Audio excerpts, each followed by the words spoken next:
We good to go? All right, everybody. Evening, everybody. Thank you all for showing up. My name is John Stofker. Tonight, I'm going to be giving a talk on how to actualize and weaponize your application delivery controllers and start talking about active defense.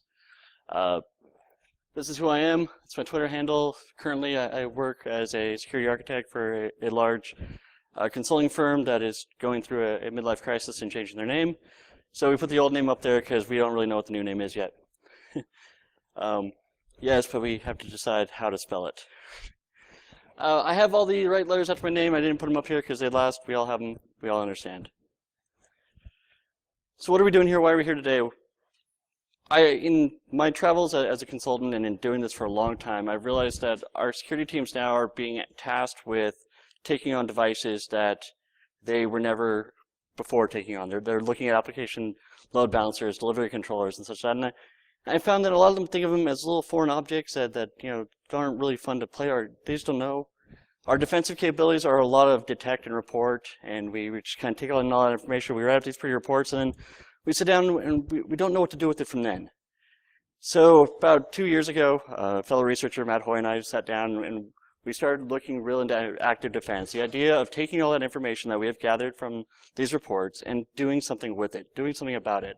Because defense can be fun, and if you have detection, you have all this reporting, but you don't do anything about it, you've wasted your time. What can you say at the end of the day? You have 10 terabytes of logs about what happened. You can tell a story about what happened, but you did nothing about it. So you did nothing to stop it from happening again. So let's talk. We're going to go through a little bit of background on active defense, what it is, how it is defined, and then we'll walk into our application delivery controllers and how we can use those to start pushing a small sense of active defense into our applications. So let's talk about active defense. Here's the official textbook definition. Notice it's the employment of limited offensive action. We're not saying go full guns to the wall and go out and just go guns blazing at whoever's attacking you. The idea is that you make your strikes targeted, you make them surgical. You understand who your enemy is, you adapt your response to their action appropriately. Obviously, if you can assess the enemy as someone who has far greater resources than you may not want to engage. And as we go through the talk today, I can kind of point out where you draw the line and whether you actually want to pursue this or just back off and find some other way to remediate your issue. Currently, the U.S. government is actually looking into active defense as part of their cybersecurity strategy underneath the Army. The private sector obviously has interest in it.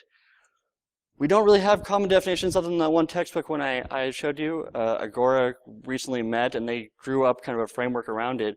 But everybody has kind of their own idea of what to do, what constitutes active defense. When do you strike back? Is it legal? That is a huge debate right now. Is it legal to then take advantage and weaponize yourself against someone who is attacking you?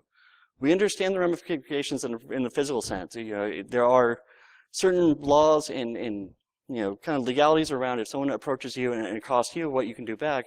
But in this sense, when it's another entity attacking you, attacking your computers, your systems, your way of doing business, how far do you go? What is your runway to deal with that? There's no case law, there's no precedent, it's really uncharted area. So above all else, before we get into anything else, I will say, before you do anything in this slide deck, consult your legal teams to make sure it's okay to do so.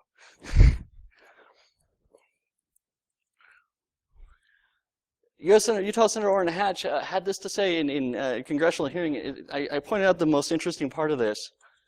Now that's working. No, you can't see it. The part in red, he's actually coming out and saying before Congress, hey, if we can't do it the right way, and if what we do happens to blow up their stuff, well, let's go blow up their stuff. It's interesting not many people caught on to this in those proceedings. It was about 700 pages of really dry reading, and out of that was the only thing I came up with, and I almost spit out my coffee. It was funny. But it's true, right? If this is the way our government is taking towards this, then we can model our businesses after this and go right along with what the government is doing so that we can stay within the gray shades of the black and white. So what is our role in active defense? I'm going to take some time right now to go through a little primer to bring everybody up to speed on where we're at in terms of information security and information awareness. Because it's important to understand how this all fits in before we start talking about how we're going to play with different technologies. And if my clicker would work, there we go. We all know what information assurance is, right? I mean, this is what we do day in, day out. We protect and we defend, right?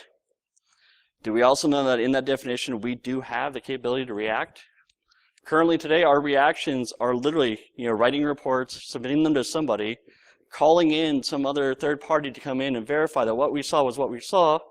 They rub their magic 8-ball and come up with attribution, and they can say, hey, China did it, and then we walk away.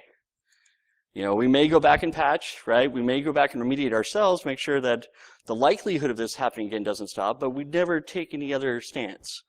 Up until now, our current way of reacting is just to, as I call the AT&T moment, where you just pick up the phone, you call the leading cybersecurity experts, and they come in and you never hear about it again.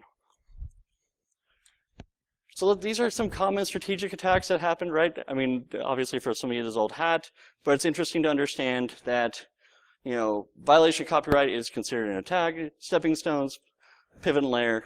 These are all what we day to day are fending off against. Here's some more of your tactical attacks, right? I mean, again, these are just really cut and dry. It's taking the idea of what the enemy wants to get out of us, their strategy, and now these are the tactical methods they use to do it. And this is obviously how our current setup is today. You've got your attackers up there. They usually go through some sort of middleman down to the agents, which are usually unsuspecting people. It's no longer today is it that Joe guy in Russia is actually physically hitting you himself. He's gotten smarter. He's laid himself out to millions of different zombies out there. So the person or the agent actually attacking you may not be your attacker. It may be some foreign, innocent bystander that just happened to get caught up in the mix of it. And cats are always cool attackers. So what do our strategic defenses look like today? I mean, we have firewalls, we have IDSs. If you notice, most of these are very passive devices or very collective devices.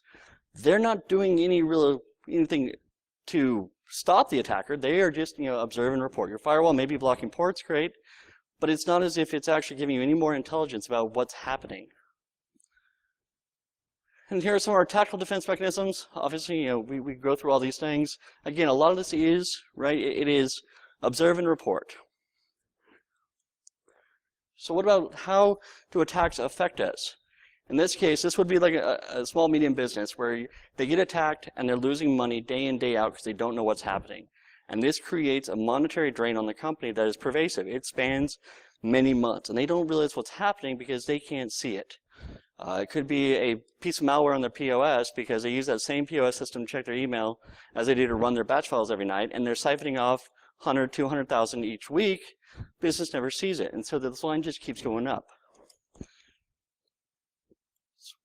Cross that with the large attacks over a small period of time. This would be your average broker attack, where you're taking the compensation or the commissions off brokers over a short period of time, but you're getting in and you're pulling out that big chunk of change and you're getting away with it. And here's how we put it all together. This slide represents the attack, how long they take, what their usual time frame is, whether they are a slow and low, where we're just bleeding people out one by one, or if it's a fast, take everything and run. It's important to understand that these two that I've highlighted in bold, the availability of services data and the unauthorized use of resources, are ones where we can interject ourselves and react, right? I mean, these are places where we have something that we can do to not only stop it, but to launch some other countermeasure. We really can't do much if our client information is leaked. There's no way we can go after that, right? Once it's out there, it's gone. You can't unring that bell. It just stops. Integrity of financial data systems, there's not much we can do there. Once the integrity is breached, we can go after the people who did it, but we can always assume that that information is lost. But when we're looking at the availability of services and data and the unauthorized use of resources, this right here is your DDoS, and below it we have our our common malware. That is something we can do something about. We can launch an offensive because these are things that can stop immediately, and then we can turn around and use to take out our opponents. So what is the reactive model in this whole thing? Well, falling over here. We have the unconscious reaction. So we consider this to be root B, or right out of the box. This is when you first get a box or a system, or you bring it up online, it is in the default state. Nothing's been done to it, right? It's green tree, it's fresh out. Sadly, a lot of companies will take this model and just throw it right in. That is their production ready, go to work, do nothing. Most people can sit in stage 1, which is I've hardened it, I've done my due diligence to make sure that this box is ready for battle when I put it into the rack. Stage 2 of interactive response. This is the oh shit moment. This is the moment you get the email, you get the alert, you get some sort of thing saying, hey, something has happened, you need to react now. So that's stage 2 of response. Stage 3. This is when you reach out and you call that industry-leading expert to help you come in and figure out what happened. They have to assign the attribution.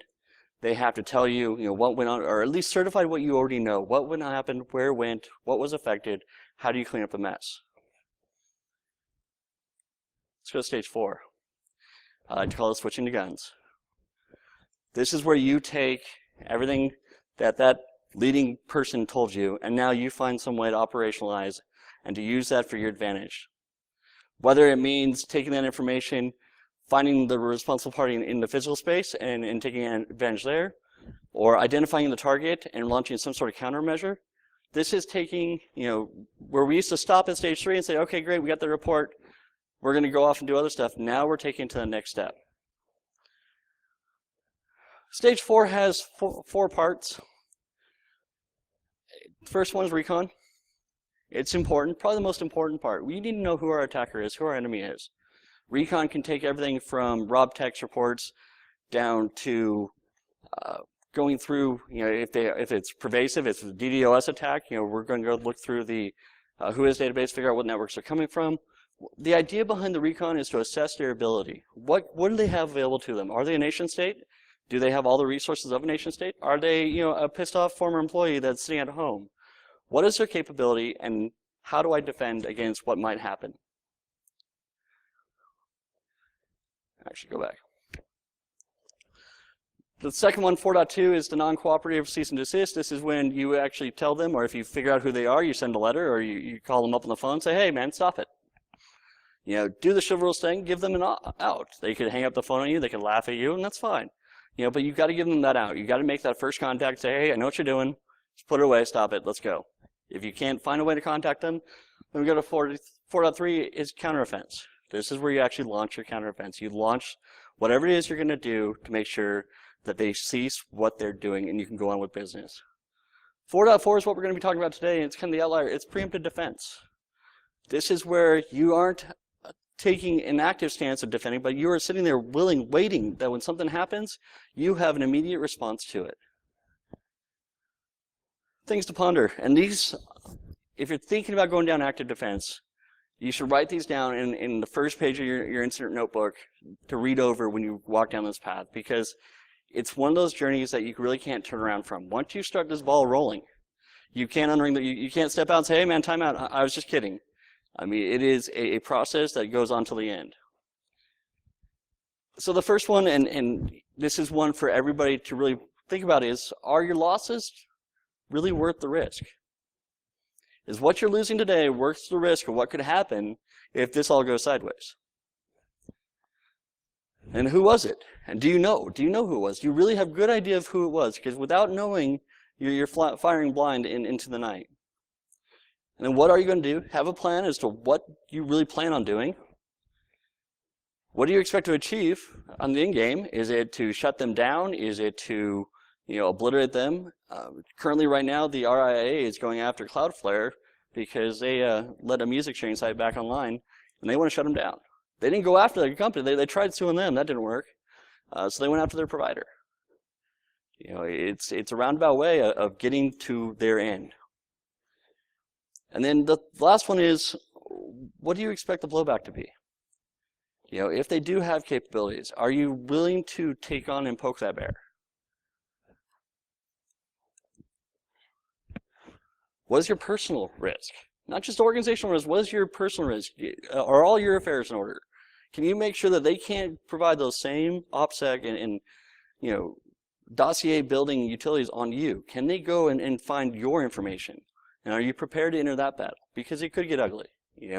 Is your full profile on LinkedIn? So if I can go look and find you and trace you back to where you're at. Realize that when you start into these things, it can get scary. But it goes back to that first question: is it worth the risk to your business? Who are you going to call? Who's going to be your backup? Who's going to be your mentor? Who's going to help you out with this? You can't do it alone. You're going to need somebody else. You're going to need someone to bounce ideas off of. Then it goes back to who and what is the target and how do you know?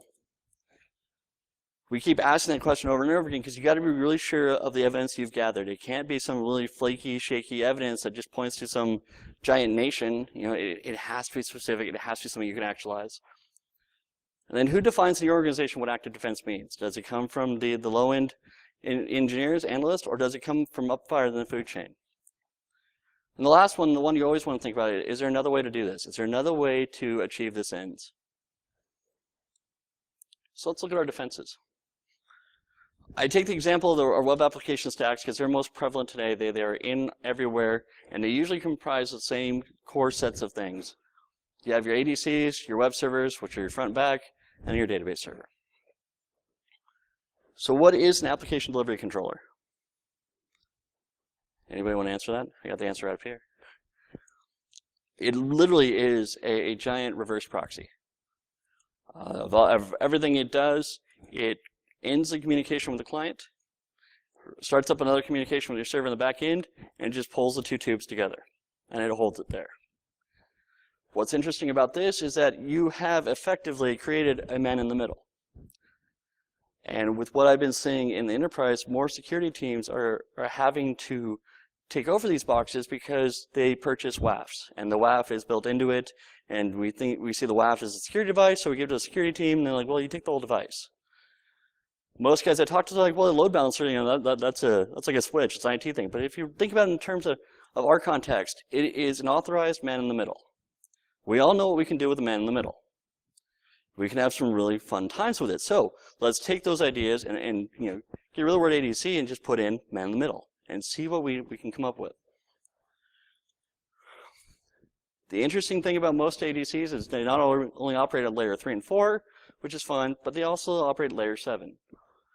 Understand that we have the full availability to look at everything inside the protocol to make some sort of decision about that traffic. So we're not just relying on IP addresses and ports, but for some of them we can actually get down into looking at different ways the application is being accessed. So here's a slide. I got it from a vendor, but it was probably the best one that explains everything. I'm sorry, it does not mean that this vendor actually has anything to do with it. But as you can see, we have our ADCs in layer 4 through 7, as well as straddling between 2 and 3. It's an interesting place to be because, again, we actually have a device under our control that can speak the protocol to the client, that the clients trust, right? Client thinks it's actually connecting to your web page. You're actually connecting to a box you own that can then decide what they want to do with it. So what is reverse proxy? As I explained before, most of us understand the idea that the client connection comes in, we stop it, we create another one on the back end. We are brokering in between. Kind of looks like this.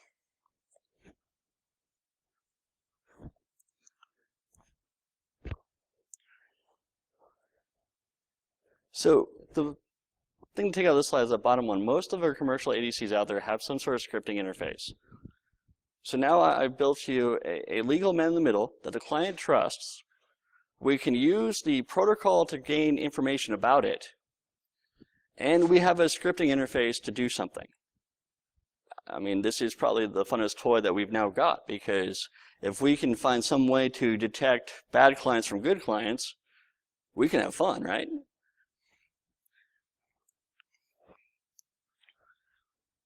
So as I said before, we have a client that they're willingly connecting to us. These people have these bots, these scripts, this malware, they're willingly connecting to us under the guise that they want us to think that they're a client. They don't realize that what they've actually got is a security device in front of the application that now is armed to do something.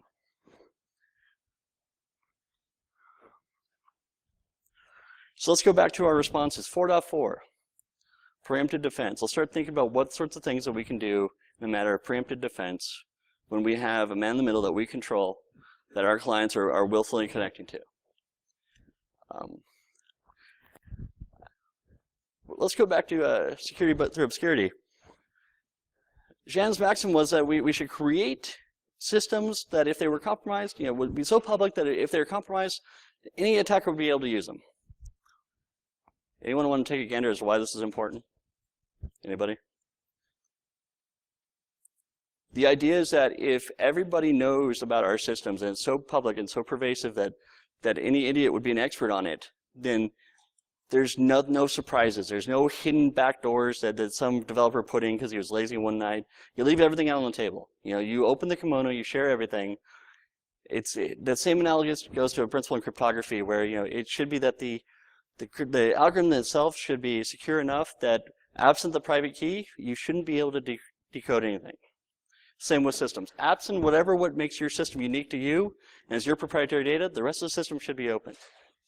Problem is we don't do this. We like to keep everything tight and not public, but we will advertise what we're running. So we won't post our source code out there, but I'll tell the whole world that I'm running PHP. I'll tell the whole world that I'm running Nginx. We tend to give up a lot of information about our infrastructure. A lot. And a lot of it was because back in the day, Netcraft ran these surveys where it told you how many Apache boxes were out on the internet, and we wanted to be part of that. Some marketing guy said, we have to keep the banners on. SendMail wouldn't work if you turned the banners off. Well, this was just all the devices I found on Shodan that were running PHP 5.3.3, which, among other things, suffers from a CVE from 2006. The CVE is almost 9 years old. And 45,000. If tomorrow we decided just to get rid of all of our banners, Shodan would cease to exist. I couldn't find that information in 2.5 minutes. And if I can find it in 2.5 minutes, your attacker can find it in less.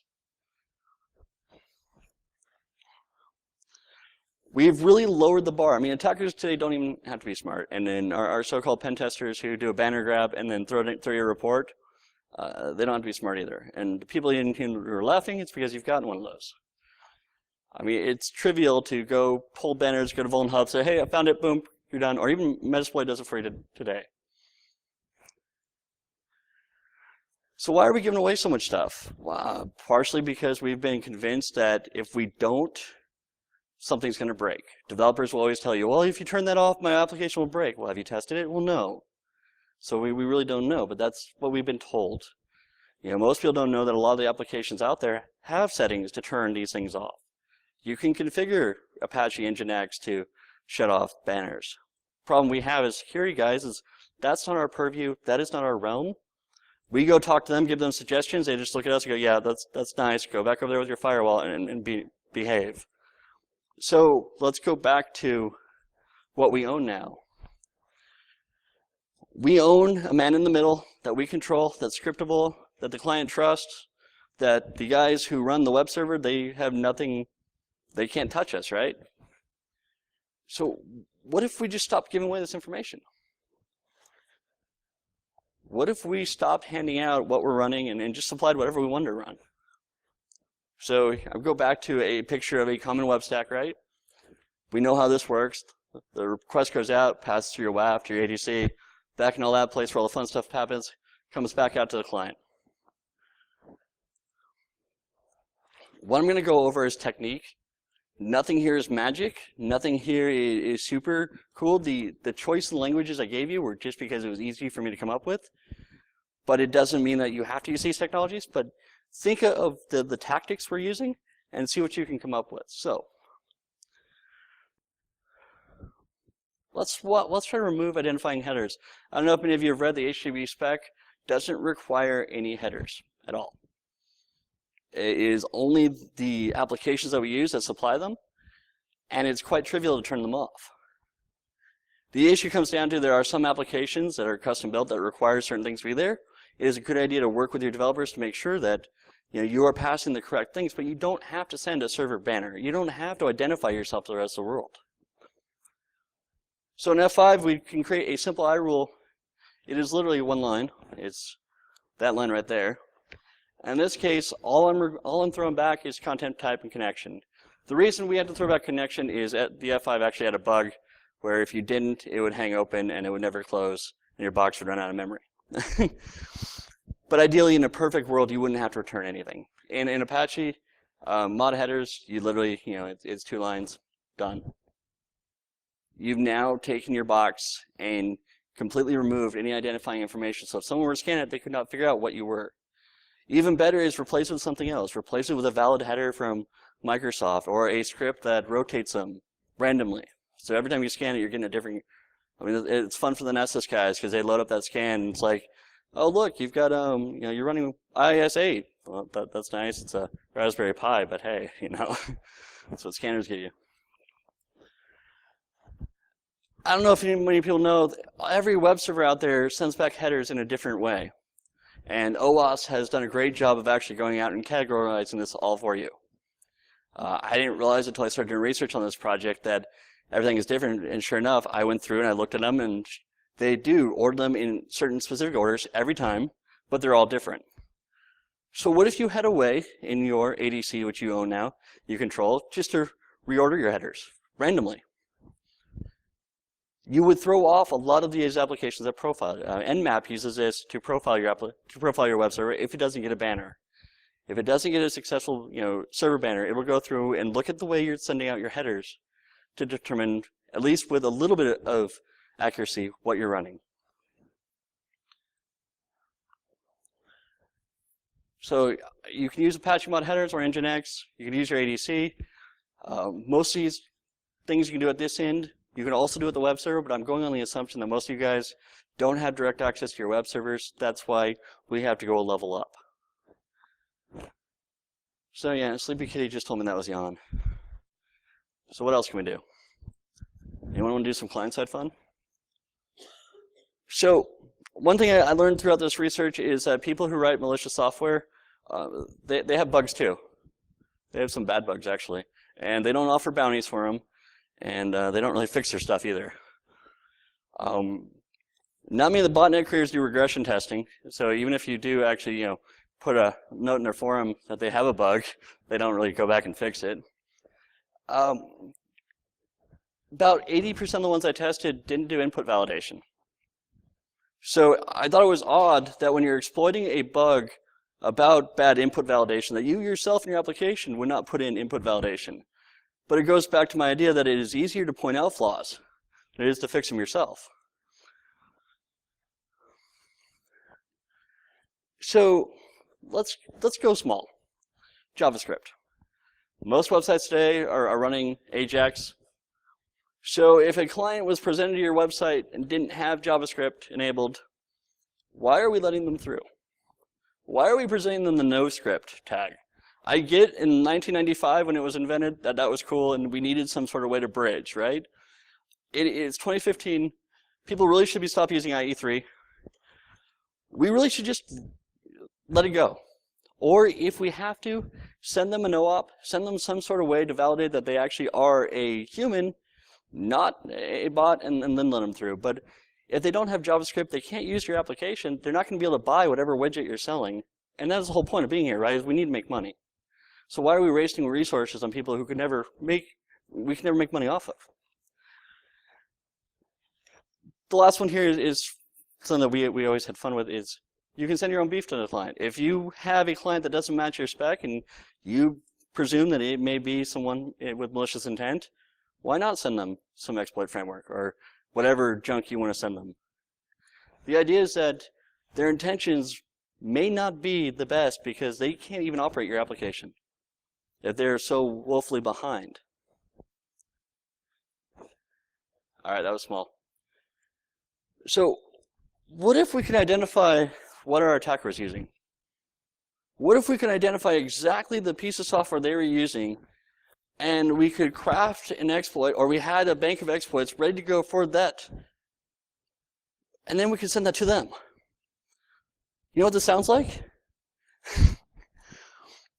I mean, we're identifying a target, and we're probably have the perfect exploit for it, and we're delivering it to them. And I started thinking about this, and I'm like, well, that's great, but how do we get down to figuring out who our attackers are and what they're using? Well, unfortunately, what I found out was that most of our attackers don't bother to change their user agents. In fact, they walk into the room and they scream out their name.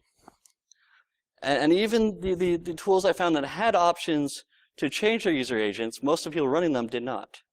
I had boxes set up for over 3 months, and I went cold through it, and you wouldn't know how many people left the default SQL map user agent in there.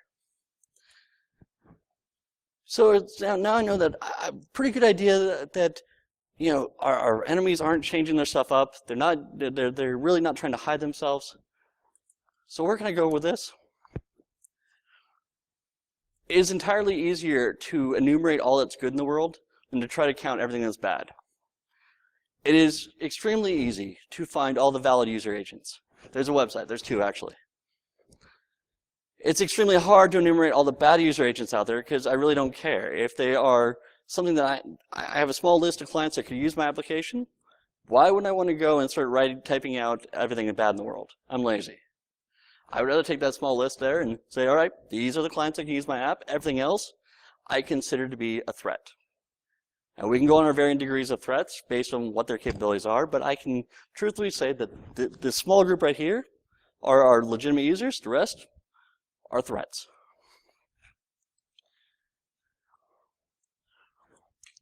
So what can we do if we can deliver our application to a valid user agent, but what do we do with the unknowns? We could drop connections for the invalid ones. Just cut them off. We have access to layer 7. We have a scripting engine, so we can say, hey, if your user agent isn't in this list, just drop. Better, let's send out an exploit to ones that we know that we have exploits for. Okay, next one. You've identified an agent. You want to know if that actually does input validation. So why don't we send back a pretty large header, see what happens. I found out Apache limits you to about 8K for the server name. The HTTP spec actually has no limits on how big that field can be. That was the largest I found. I thought it was kind of interesting, so I started sending out 10, 12, 14K server headers, and I watched a lot of these tools die. I first ran this talk as kind of a prep at CircleCityCon in Arizona. Literally within an hour after my talk, one of the tool makers updated his code to patch against this. I guess he was a fan. So what happens when this what are we doing here? We're identifying our threat. We're going after it. We're testing the waters. I mean, just as we test other applications, let's flip it around and think of the client as an application.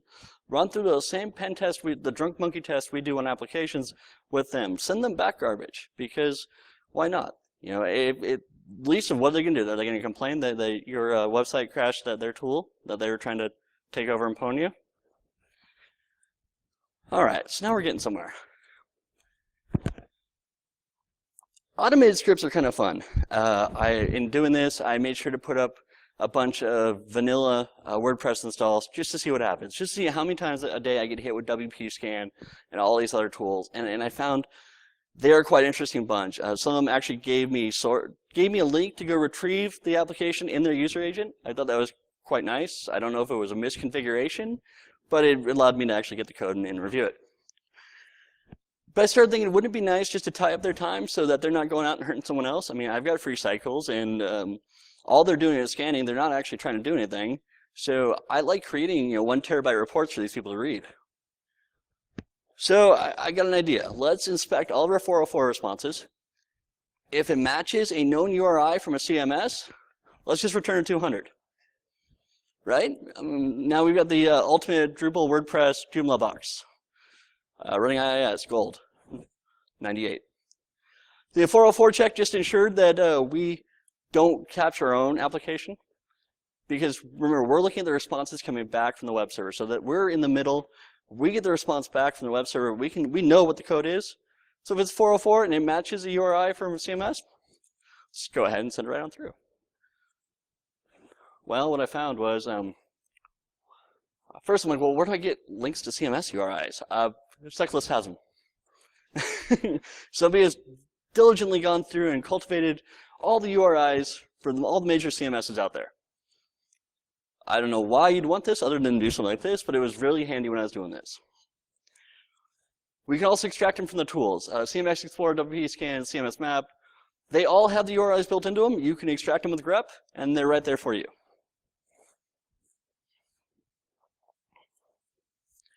So what did I find out? Some of the tools actually check the size of the reply. It was painfully obvious with one of them that they used the reply to actually gain more intelligence about what's going on. So if they got a zero-sized reply, they said thanks, goodbye, and they quit on you. So I actually had to feed them a reply, and since I don't actually have the CMS running, I'm like, well, what does that reply look like? So I actually had to craft up a longer set of scripts to feed back the sample data from all these CMSs, because they all give it to you, right? When you do a default install, they have a database file with all the sample data in there. You just have to match up what that data is to what they're requesting and what they're looking for.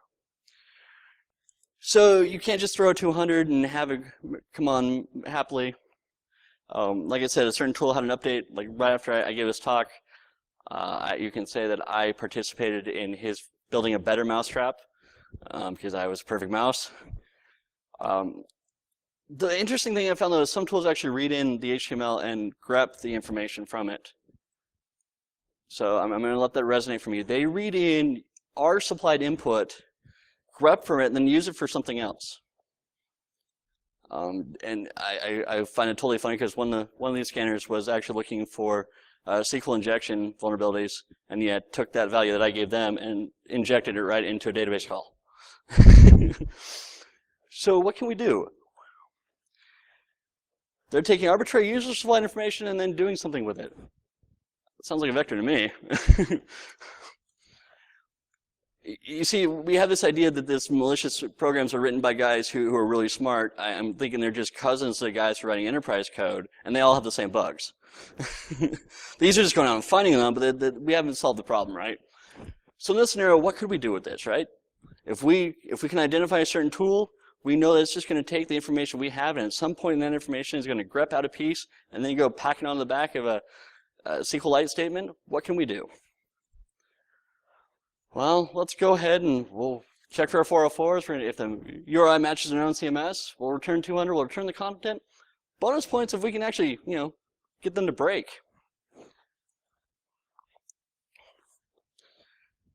They assume incorrectly that the CMS they're looking at is actually one working, but two is stable, is viable, is actually run correctly. They're not realizing that what they're attacking is us in our weaponized ADC. So some of the things we did, command injection on the client side was always a fun one. I actually got this one to pull off, in which we started pinging ourselves back. Think shell shock. All this from a page they were running across when they were blindly scanning me. So if you can imagine the look on their face when they're throwing off the scanner, blindly scanning, and then their machine just starts churning out and doing other stuff. Arbitrary reading files was interesting. Information exfiltration was one I got to work on with one script, and it was getting it to make curl requests to a box that I had and literally tack on the contents of the file at the end of the URI. And so I just go through my logs, and there they all are. I'm sure you guys could go farther with this than I ever did in playing with it, but it was the idea that all I'm doing is the same attack they're trying to pull off of me back to them through their client. So we now can waste your time and resources. We can execute code, our code on their server. We can get them to give up information about themselves and to hide, or to, not hide, but to give up that element of surprise. So, it's out of place. What else can we do? We can do geofencing. Anyone know what geofencing is? Okay, so most ADCs have a GeoIP database in them, or a capability to add that on. The idea is that if your customer base can't do business with you from a certain country, you really shouldn't expose yourself to them. If your product isn't sold in China, there's no way you can make any money selling to the people of China. So being available to them only opens up your threat landscape and does nothing, doesn't bring any value into the company. Now, I know a couple marketing people in the back are raising their hand, but marketing needs, we need to market to them because some businessmen can be on vacation in China and need to buy our product. Is it worth it? We go back to the question of value. Is that exposure worth the price of being left vulnerable? You need to preserve your resources for those people who can actually buy your product because they're the ones who make your money. They're the ones who keep your lights on. So having an idea of where your customer base is located and only being available to them. I mean, it's pretty simple in the AEC. We have an ability to look, take their IP, run it against the GeoIP database. Now, some people will say, well, the GeoIP database can be wrong sometimes. What's your margin of error? What are you willing to expose yourself for that 1-2% chance that maybe you get some legitimate customer who then only had an 8% chance of actually buying something? To me, that's minimal compared to the cost of a breach or the cost of leaving yourself open. Sometimes it does take getting the math book out and showing them that problem, because people think just in sales, they assume that 100% of people buying or going to your website are buying your product 100% of the time. And we know that's not the case.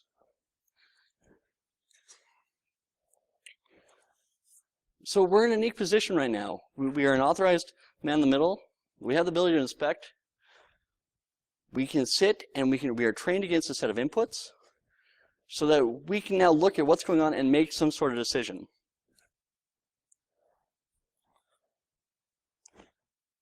It can be pretty subtle. I mean, this doesn't have to be huge and be, guns blazing. We don't have to fire off, and we don't have to do every single one of these techniques. We don't even need to do one of these techniques. But the idea is that if we start doing more to react back, we're going to see the attackers either A, get smarter, or B, leave, right? They'll move on to the next guy. The idea is akin to putting a sign outside your house that says you have a burglar alarm. Most burglars will walk past that and they won't even touch your house because they would rather go to the one that doesn't have the sign. It's an easier mark, right? If you can show that you have some teeth, you have some capability to react, and you have thought about it. Today, this was only preemptive defense. I can talk for hours about other ways of doing actualized attacks, but these are just subtle. Most of the time, these will get past. Most of your managers and management, they like the idea of being able to isolate and understand who that particular attacker is and focus there rather than the accidental customer getting swapped up in it. All right, now that I put everybody to sleep, any questions?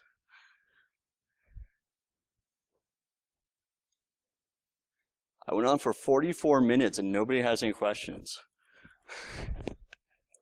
Do you have questions? Not a one? Thank you. All right, guys, I'm out. Oh, yep. No problem.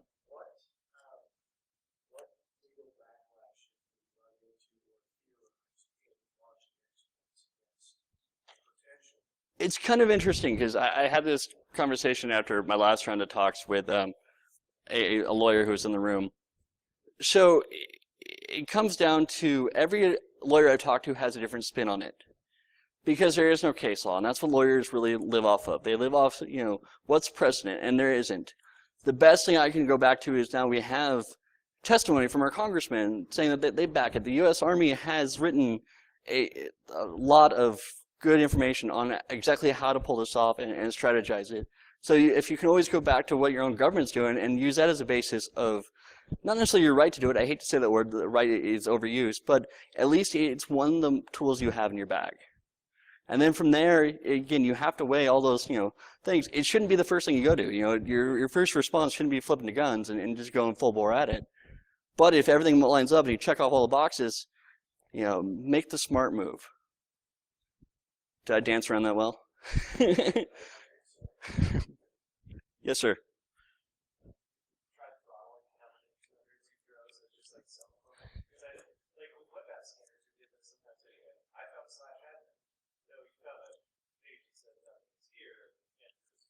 So I have, one of the things I didn't put up here because I haven't been able to test it fully is not only throttling 200 responses, and what the gentleman asked was about, have I started throttling the 200 responses to try to throw out the scanners?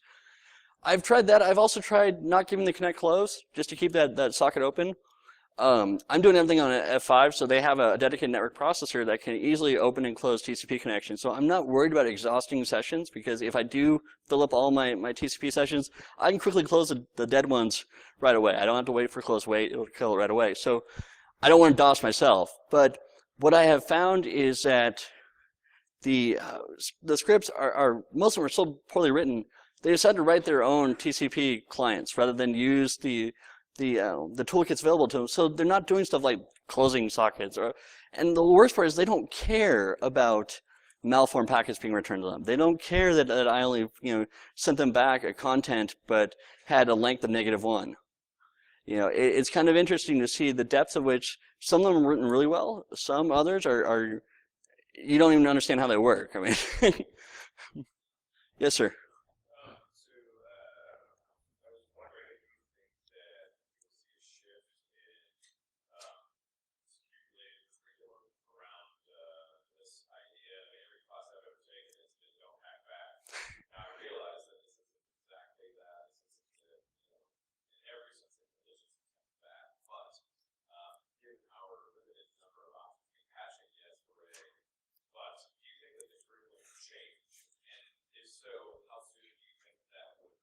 I'm hoping to drive it. I want to see the curriculum change. The problem we have right now is nobody wants to take responsibility for saying, yes, go hit that button. It's a lot easier to sit back and play the defensive role and to say, we're just going to observe and report and go patch our stuff and move on. But the way I feel is that we're not doing ourselves any good. We are the victim who are just going to be a victim again. We're not standing up and saying, hey, get off my lawn. We're just kind of sitting back and going, well, we took it on the nose. Well, let's go move. So I'm hoping that the curriculum changes, and it's already changed a lot this year from when we started doing this research 2 years ago. I mean, and even then, from 2 years beyond that, I mean, we are getting push. You've got a lot of people writing policy now to kind of framework around this. I mean, a lot of us have ideas, but none of us can write policy, right? And so the big people who do write them and they're coming up with good policies. It's not lame. It's just it's taken a while to explain it to the smart people so that they can do what they need to do. Yes, sir. It's the same concept. I mean, yeah, potato, potato.